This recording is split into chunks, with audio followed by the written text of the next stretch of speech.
Hello everyone and welcome to the final video of this IELTS writing course dedicated to charts and tables. So we're going back to writing task 1 in this video, and we'll be covering a very common couple of task types that you usually get if you're doing the academic IELTS. And that would be the area of charts and tables. Now, we've already done a video on describing data, and we looked more at line graphs. So this is a bit of a continuation of that video, and we'll be looking at some words and phrases that will definitely help you on any of these task types. So yeah, without further ado, let's get straight into it. So I will share my screen with you now. Okay, so let's start with the information on the left-hand side of the screen. Now, I've already talked about this in other videos, but as you can see, the IELTS writing task 1 will vary depending on which style of IELTS you take, so which format you take. And as you can see, the academic IELTS has quite a long list of potential formats for writing task 1, whereas the general IELTS only has the letter writing, which we covered in a previous video. Now, we've covered most of these in the academic IELTS. We've done line graphs, processes. We haven't touched on pie charts and maps. This is something we may come back to maybe in a couple of bonus videos in the future, who knows. But we're going to focus today on the two at the top, and they would be bar charts and tables. And you can argue that this is probably, or these are probably the most common formats you get when you're presented with data in IELTS writing task 1 of the academic IELTS. So even though the lesson is going to focus on these two, I put an asterisk, that this is an asterisk right here. I've put an asterisk next to the types of academic IELTS formats that this lesson will be useful for, okay? So in the describing data video, we mainly looked at grammar, okay? We looked at some particular tenses and other things that will help you when describing data. But this lesson is going to be more vocabulary based because, as mentioned before, even though describing data might sound quite complex, you'll see that a lot of the grammar and vocabulary patterns can be quite predictable. So the vocabulary we're going to go into today should help you with the formats that I have put an asterisk next to.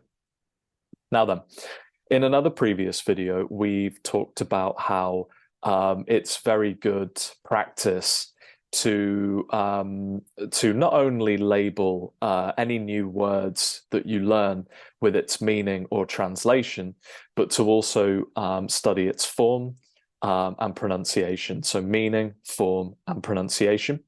And in a previous video, we talked about collocation, and we'll come back to that in a second. But here, I have put 20 useful words on the board in front of me. I've included their meaning, I've included their form. We're going to go over the pronunciation of each of them. And then in the task that follows this on my website, you can take a look and see if you notice any collocation next to these words as well. Right, before we get into them, I just want to clarify the different areas here of form. So I've put an N for noun, V for verb, ADJ for an adjective, and ADV for an adverb. And you can record vocabulary in the same way, or you can record its form in the same way. So a noun can be places, people, things, and so on. An adjective describes a noun. A verb is an action or a doing word, and an adverb usually describes a verb or even an adjective. Okay, so let's go through these words that you can use when describing charts and tables, or quite a lot of data actually. and we'll go through the meaning, form, and pronunciation of each word. So, starting with number one, we have the word meanwhile. And this means something that's happening elsewhere at the same time. And this is an adverbial, so you usually see a comma afterwards. Okay. The next word is trend. And trend is a noun. It's a countable noun. And it basically means the same as pattern. So when you talk about how data goes up and down and so on, you can talk about a trend going upward, for example, going upwards. So yeah, this basically means pattern, and you'll see an example of this in the exercise to come. Okay, then when we talk about a particular series of data going down, you can say it's in decline, or it's decreasing, or it has decreased. So this can be a noun and a verb, actually. If you're talking about multiple parts of data, and when one goes above another, you can say it has overtaken something, or it has passed it. So overtaking, passing, this is a good word to use. A slightly more formal way of saying changed is altered. Okay, and that's a verb. Here we've got the word majority, which is a noun. So again, if you want to categorize certain data, you can talk about the majority of people or viewers doing something over a minority. So this is not a synonym. If you can't get a good synonym for a word, sometimes it's good to learn its antonym. And antonym means opposite. So the opposite of majority is minority. Okay, a slightly more formal word for roughly is approximately. And you stress the second syllable there, approximately. And that's an adverb. Okay, number 8. You can talk about a certain area of data being static or stable, where it doesn't change very much. That's an adjective. Okay. If you want to talk about data going over a certain number, you can use the word exceeding, and we use exceed as a verb, and you stress the second syllable to exceed, the ing form being exceeding. Okay, people will be familiar with the word half, but it actually has a verb form as well that can be quite useful, which is halve, and you need to use your voice for that final V sound, halve, not half. Okay, but they're very similar, and that means to divide by 2, to halve something. Okay, I talked about an upward trend, so in a direction going up. Upward is the adjective for that. Onwards, and this one has an S on the end because it's an adverbial. This is going forward in time, or from now on.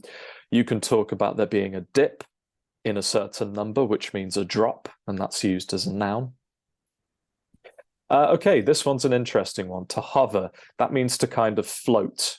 Not usually with water, though. We talk about hovering being in the air, so like a helicopter hovers. So you can talk about data hovering at a certain number. Okay, if you want to talk about something going up sharply, you can use the word soared or skyrocketed. Okay, so the number soared or skyrocketed. Now, this is another very useful verb, and it's to fluctuate. This is to go up and down quite sporadically. Okay, so the figure fluctuated for the latter half of the year before dropping sharply in the next. Okay, we've talked about following in a previous video, but a more formal word for it, more formal adjective, is the word subsequent. Okay, so it was a higher number than the subsequent 2 years, meaning following on from that year. Okay, and then you can talk about a time period or a duration of time. That's a noun. To reach a peak, you need the verb reach. The figure reached a peak in a particular year. That's a noun, countable noun. And then this one's a good one, borrowed from French, plateaued. So the figure then plateaued for the final 3 years. It stabilized and didn't really change. Okay, everyone, and that is it for the final video of this course. If you're working on my website, you can now test yourself on these 20 words by using them in a gap fill exercise that I've put below. After that, you'll have the opportunity to do a writing task 1 for yourself. And as always, I look forward to seeing your work. Thank you very much, everybody. And I hope to see you in another video or on another course very soon.